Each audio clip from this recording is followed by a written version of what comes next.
Привет, друзья! По плану на месте этого видео должно было быть видео про 8 марта. Но ни мне, ни большинству людей в мире в последнее время не до праздников. Еще это видео должно было быть примерно в 2 раза длиннее. И я хотела в нем высказаться не только о русском языке. Но из-за введенных в России законов о цензуре я решила, что я не буду этого делать. И надеюсь, что вы меня поймете. Я хочу только пожелать всем людям в Украине и в России сил пережить происходящий кошмар. Любое кровопролитие – это совершенно ужасно. Я молюсь о том, чтобы этот конфликт завершился как можно скорее. Ну а теперь я хотела бы высказаться о восприятии русского языка в мире сейчас и, наверное, в будущем. В последнее время я в социальных сетях все чаще стала замечать посты от своих коллег на тему «Почему я больше не буду преподавать русский язык?» или «Почему я буду продолжать преподавать русский язык?». Я скажу вам честно, мне такие мысли в голову не приходили. Но я об этом подумала и хочу поделиться с вами выводами, которые я сделала. От своих знакомых, опять же из социальных сетей, я слышу о возросшем уровне русофобии в мире. Ну и, наверное, к сожалению, в этом мало удивительного. Я сама не могу сказать, что я с этим столкнулась. Единственный эпизод произошел со мной в прошлую субботу, когда я сидела в кафе, работала, и я ответила на звонок друга по-русски, и на меня обернулось несколько человек, которые сидели со мной за одним столиком. Но мне все-таки хочется верить, что я просто слишком громко говорила по телефону. И на самом деле мне повезло, невероятно повезло быть окруженной людьми, которые умеют критически мыслить и могут разделять политику и культуру. И в эти дни я получила большое количество поддержки от своих учеников, от вас. И спасибо вам за это большое. Я не хочу, чтобы мне или моим друзьям было страшно ходить по улицам или было страшно говорить на родном языке. Я не хочу, чтобы когда меня спросят «Откуда ты?», я не могла бы ответить, что я русская. Ни один человек, какой бы нации он ни принадлежал, этого не заслуживает. Знаете, когда ребенок рождается, он может освоить любой язык, в который он родился.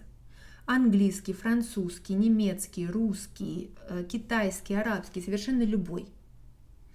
И делает он это неосознанно. Мы все с вами, если хотите, в раннем детстве взломали секретный код нашего родного языка. И вместе с этим языком в нас вошли образы, в нас вошла культура, в нас вошел опыт миллионов людей, которые жили до нас. Потому что язык – это не просто набор слов и грамматических конструкций.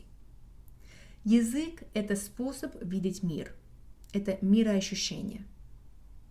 С биологической точки зрения между людьми любой расы нет никаких различий. Но каждая культура позволяет взглянуть на одну и ту же вещь под новым углом. И поэтому абсолютно правильно говорят, что мир человека увеличивается ровно настолько, сколько языков он знает.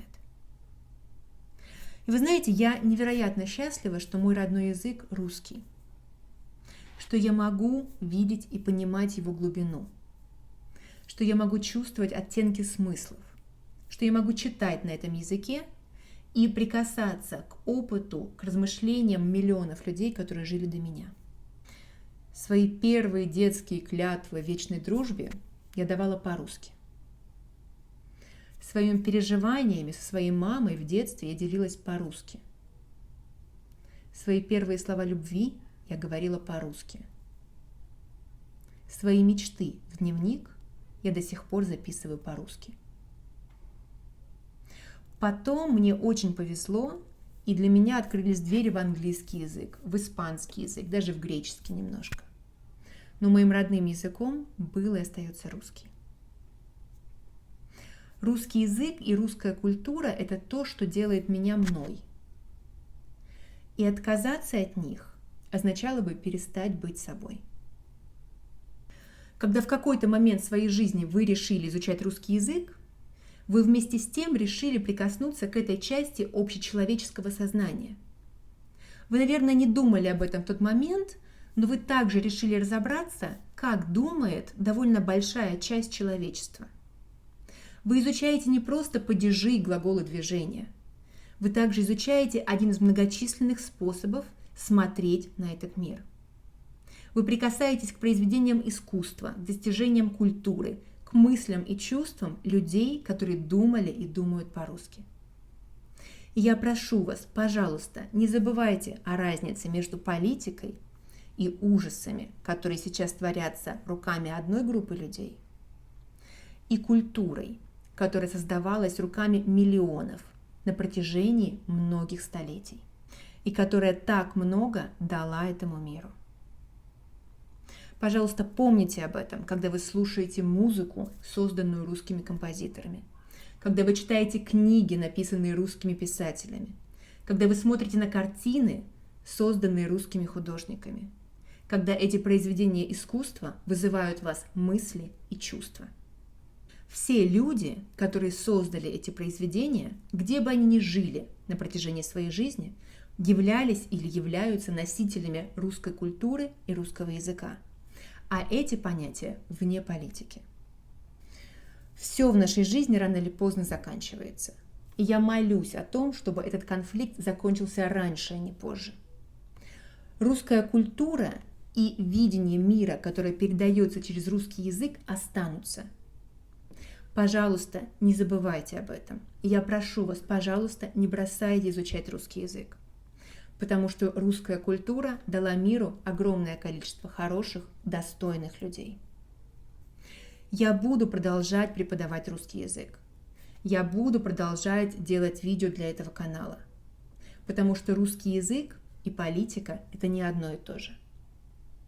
Я желаю вам, вашим близким, всем людям в Украине и в России мира. Пускай у нас у всех все будет хорошо. Благодарю вас.